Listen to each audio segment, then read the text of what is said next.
Vale. Muy bien. O sea que, ¿no? Cuando hablamos de biopics o tal, o sea, tienen que ser personajes también muy únicos. Veo. Sí. Y vamos ahora a dar explicación a la cartera al principio, y es que, bueno, van a anunciar acá un proyecto nuevo para lo que voy a invitar que se nos una Irene.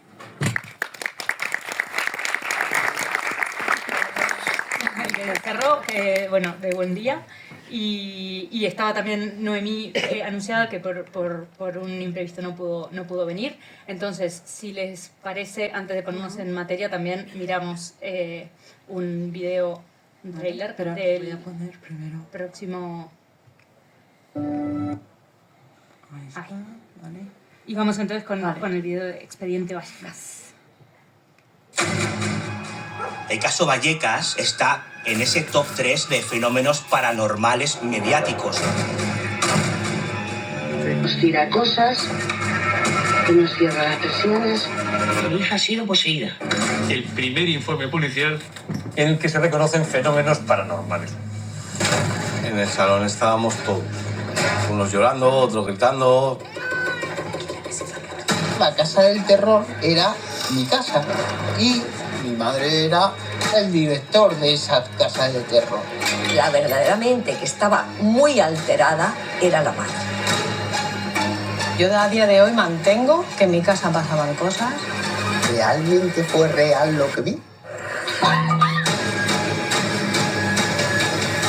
No tengo ninguna duda de que algo había. Buenas tardes, Conchi. Bueno. ¿Preparada? Por lo que se ve, he sido mala madre. Una comedia. Bueno, Irene, este es el primer proyecto de no ficción de Buen Día para HBO Max, y es un desarrollo propio de Buen Día Studios. Contanos brevemente cómo sacan adelante este proyecto, por qué contar esta historia y por qué HBO Max.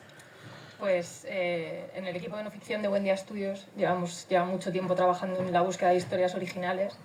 De hecho, ahora estamos viviendo un momento muy dulce, por así decir, porque justo presentamos un dating con Galder Varas, presentamos ahora también una serie documental con Pelayo, que es casi como un spin-off de una serie de Geo, que incluso se ha convertido en franquicia y ya la hemos producido en otros países. Entonces sí que es verdad que llevamos mucho tiempo trabajando en la búsqueda de historias originales, y como fruto de este trabajo, un día de repente dimos con la historia del caso Vallecas, que es verdad que a priori parecía que estaba ya contada, pero nuestra sorpresa fue descubrir que en realidad era una historia que estaba llena de capas y que de alguna manera la leyenda de terror se había comido la realidad.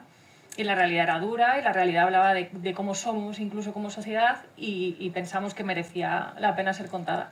Entonces, cuando de repente vimos con esta idea y con este producto y pensamos, ¿dónde podríamos verlo, ¿no? ¿Dónde nos lo imaginamos?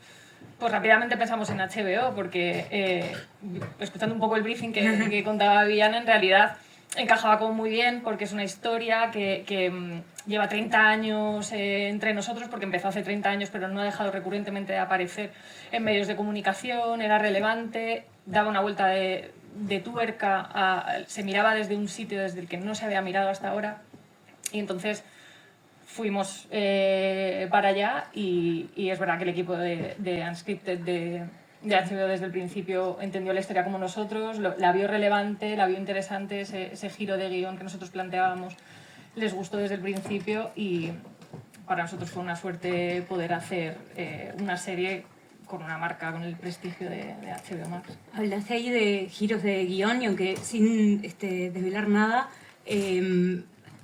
cuando hablamos de casos, ¿no? Obviamente documentales, casos reales, y en muchos casos, a la redundancia, complejos, complicados, delicados, al mismo tiempo esto es una serie para HBO Max, que ¿no? Yo termino de cenar y quiero pasar un rato entretenido. ¿Cómo juegan con eso que decís, giros de guión, ¿no? O sea, estructuras narrativas, cliffhangers, cómo eso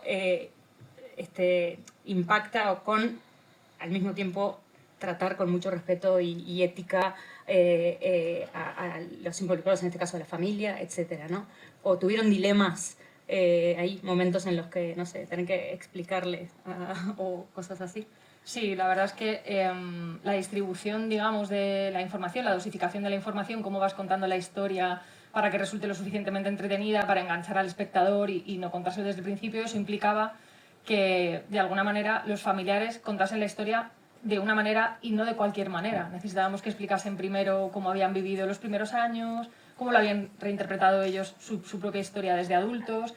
Todo eso requirió de mucho esfuerzo de comunicación con la familia para generar la confianza necesaria para decir según qué cosas con la tranquilidad de que al final su testimonio se iba a contar de manera completa. Porque tú, cuando haces una serie de 3 capítulos, no dejas de dividir una historia y ellos tenían miedo de que les pasase lo que ya les había pasado anteriormente, que era que se manipulase de alguna manera su discurso. Claro. Son 3 capítulos. Viviana, antes hablabas de que el formato serie de 3-5 capítulos es el preferido. A todos nos ha pasado de ver historias que decís, me están estirando el chicle, ¿no? Esto en un largometraje se completaba.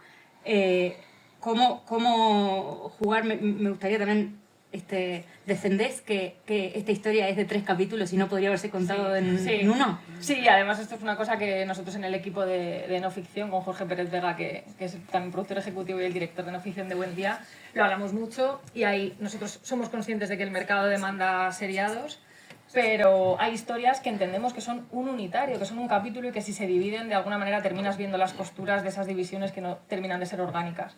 El caso Vallecas es que nació con 3 capítulos porque de manera muy orgánica descubrimos que la historia tenía varias capas, la capa más mediática, la capa de la versión familiar, la capa más social, que es esa que no se había contado hasta ahora, y nos dimos cuenta de que funcionaba muy bien en 3 capítulos. Tuvimos esa suerte y además pudimos explotar muchísimo esto de los 3 capítulos porque nos ha permitido hacer un juego que yo creo que está muy bien con los géneros, que es que tenemos un primer capítulo que está muy enfocado al género del terror y jugamos con el género del terror y lo exprimimos al máximo.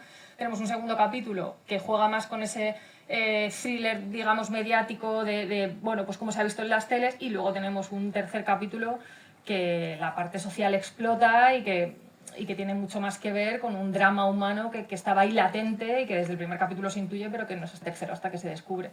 Entonces, en este caso, los 3 capítulos muy bien nos han dado juego, sí. Viviana, ¿qué hueco, digamos, o sea, tú hablabas, ¿no? de por ejemplo, caso Sancho, o muchos casos que vimos que son muy actuales, y esa necesidad de que tenga repercusión en los medios y tal. Esto pasó hace 30 y pico de años. ¿Por qué apostar por una historia? No podríamos decir, no tiene que ver con tu briefing. ¿Por qué sí? Vale. Sí, a ver, realmente cuando nos presentaron el expediente Vallecas nos pareció fascinante. O sea, es verdad que igual dices, de entrada es un caso que pasó hace 30 años. Es verdad que no creemos que eso sea un problema en absoluto, porque también nosotros podemos traerlo y ponerlo de actualidad. Pero si lo piensas, tiene muchos check por otra parte. O sea, lo que comentaba antes Irene de la hibridación de géneros, es maravilloso. O sea, aquí hemos conseguido hacer un híbrido de géneros que funciona súper bien. La historia, por supuesto, está en el imaginario colectivo. Todo el mundo conoce el caso Vallecas. Las generaciones más adultas, las jóvenes pueden descubrirlo además, que es un caso tremendamente interesante. Y luego también, pues por supuesto, la mano Buen Día nos presentaron un proyecto tan sólido que no podíamos decir que no, porque tenía clarísimamente todos los requisitos para que fuera una gran historia. Y ahora, después de ya haberlo hecho, todavía nos ratificamos más porque, ya lo veréis, ha quedado un producto muy increíble, de muchísima calidad y además tratado también con mucha sensibilidad. Eso que comentabas de la sensibilidad que hay que tener para un caso que, por supuesto, es complejo, la podemos ver perfectamente reflejada en este documental. Nos queda un poquito y ¿alguien tiene alguna pregunta del público? Yo, si no, completamos tranquilamente estos 2 minutos, pero quiero abrir la posibilidad. ¿A alguien se le ocurre algo? ¿Para Viviana o para Irene? ¿No?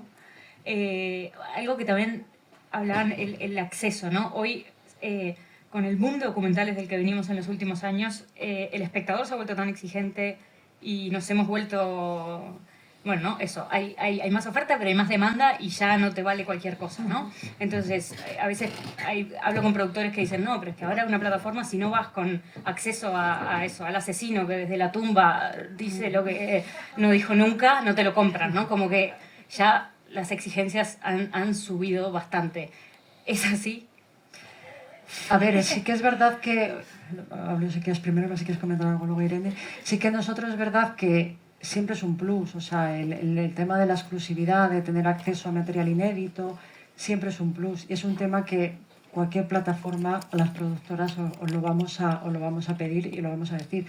Eso no significa que haya que forzar ninguna realidad, o sea, si tenemos ese plus porque tenemos ese material inédito, o lo recreamos o lo tenemos, porque por ejemplo en el caso de Super Sara todo el mundo conoce a Sara Montiel, la historia de Sara es increíble, pero de repente hay un material inédito increíble de su familia, de todo el entorno de grabaciones que hacía, pues eso por supuesto, todo eso va a sumar, por supuesto, que si no hubiera habido ese material pues lo hubiéramos hecho seguramente igual, o sea, por lo cual yo creo que es un plus, pero no debería ser un requisito si te va a forzar una realidad.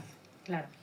En este caso, yo creo que el acceso sí que fue clave para poder sacar adelante este proyecto, pero no tanto por exigencias, digamos, del mercado, sino porque realmente esta historia se había contado muchas veces desde fuera. De hecho, era lo que más se había hecho.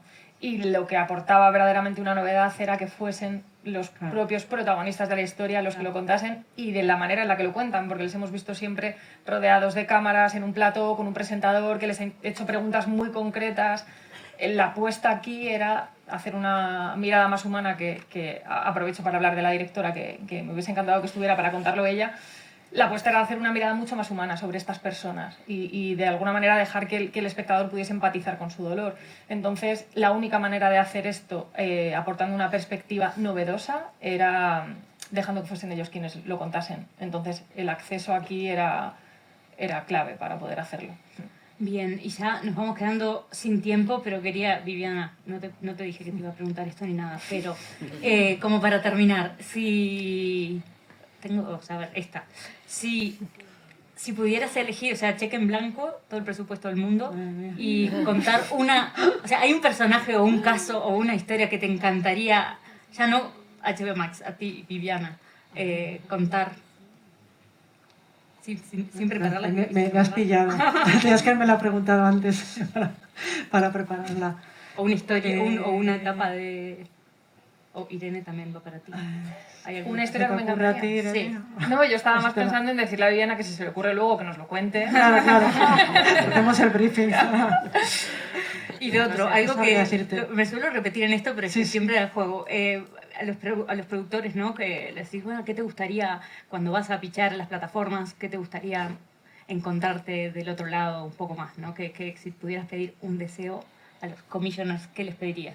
Y siempre es que arriesguen más, siempre. ¿A ti qué te gustaría encontrarte más del lado de los productores y creadores?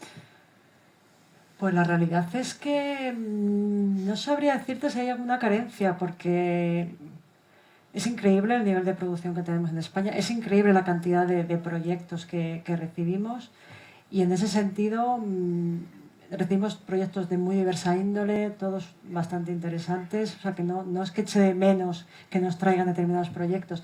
Sí que es verdad que a veces nos pasa que igual hay algunos proyectos que dices, ostras, esto va muy alejado de nuestra línea editorial y entonces igual te sorprende que qué raro que me lo hayan presentado cuando nuestra línea editorial es esta, que igual también ha sido un problema nuestro que no hemos comunicado bien en ese sentido. Pero por lo demás de carencia, yo no echamos en falta, no. O sea, que todo bien, productores de España están haciendo muy bien, a tope. Se me reinició, que tenemos... no, sí, ya estamos pasados. Ok, gracias, muchas gracias a todos. Muchas gracias. Terminamos. Sí,